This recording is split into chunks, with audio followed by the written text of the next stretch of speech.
Bonjour à tous, j'espère que vous allez bien. Bienvenue dans ce nouvel épisode de LNDJ. Nous sommes le mardi 19 octobre et je vais vous présenter mon point de vue sur les deux indices DAX et Dow Jones, les niveaux que je surveille et mon plan pour la journée. D'abord du côté du DAX, on a quand même réussi à s'extraire de cette résistance ici en rouge.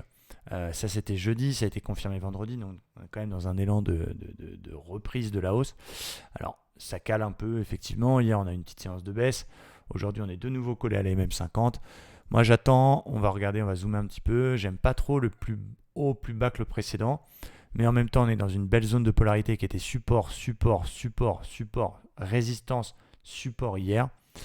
Donc moi, j'aimerais bien qu'on vienne faire le petit pullback sur la ligne de résistance cassée. Ce serait magnifique. Vers les 360, ce serait au top. Donc c'est ce que j'attends. En plus, ça correspond, regardez, à une ligne de support qui passe par les deux points bas ici. Et si je mets le pivot mensuel ou le pivot hebdo, ça correspond à peu près à cette zone. Donc je vais attendre un repli un petit peu supplémentaire et je vais essayer de payer au plus proche de cette résistance pullbackée. J'ai mis deux alertes. J'ai mis une alerte au niveau des plus bas d'hier et une alerte un tout petit peu plus bas. 340, ce serait vraiment le top du top. Donc c'est ce que je vais attendre. Un repli un petit peu plus franc.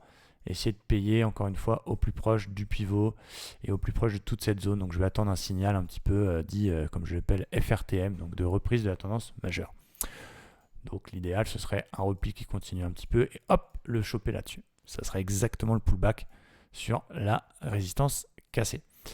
Du côté du rebond, on ne sait jamais, ça peut s'arrêter là, la zone de polarité elle peut aussi tenir.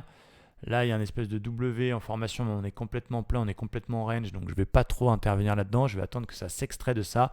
On ne sait jamais, ça peut remonter sans passer par la résistance cassée et ça peut péter les plus hauts d'hier. Donc vous voyez, j'ai mis une alerte aussi.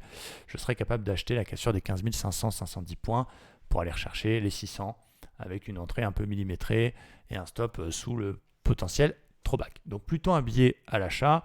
Maintenant, voilà, on peut changer de fusil d'épaule cet après-midi, on verra. C'est aussi les indices américains qui vont décider. Mais voilà ce que je surveille du côté du DAX. Du côté du Dow Jones, donc c'est un petit peu plus compliqué. Hier, on a fait une super session, les amis. J'ai fait 100 points de baisse et j'ai pris 100 points dans le rebond, donc je suis très content. Très très belle session de scalping hier. Là, on est sur la résistance oblique qui est en train de céder. Regardez, on passe par tous les tops. Là, tac, tac, tac, ça fait cette résistance. On a bloqué dessus sur la grosse hausse de vendredi. Hier, c'est un peu calé. C'était un niveau clé et c'est un niveau technique qui a été propice à quelques prises de bénéfices. Mais regardez la mèche qu'on a sous l'espèce de gros marteau qui apparaît au-dessus sur un sommet, mais qui est quand même là, qui nous montre que oui, il y a une pression vendeuse, mais les acheteurs sont revenus à la rescousse. Et là, c'est en train de passer. Donc, on a quand même plutôt un biais haussier. Attention quand même. On fera quand même attention à cette potentielle divergence 4 heures en formation qui n'est pas du tout validée, mais je la surveille d'un coin de l'œil, et à la Wolf. Mais c'est vrai qu'il faut éviter de trop pisser contre le vent. Tant que ces figures, et tant que surtout cette grosse divergence n'est pas validée, j'envisage pas trop de vendre pour l'instant, sachant qu'on est en train de casser une résistance. Donc je la surveille, mais je vais surtout surveiller pour aujourd'hui l'éventuelle cassure, et on est en train de le faire d'ailleurs, des plus hauts d'hier. Donc plutôt, je pense, voilà, un achat.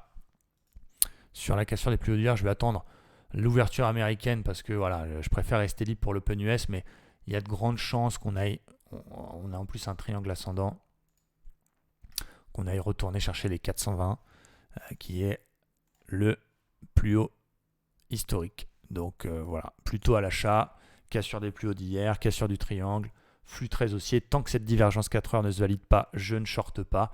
Et donc voilà, on va attendre à l'ouverture US tranquillement pour ne pas avoir de position sur l'open. Et donc cet après-midi, je ferai plutôt des achats sur repli pour aller chercher les 430. Donc marché extrêmement solide. Le Nasdaq, c'est la même chanson.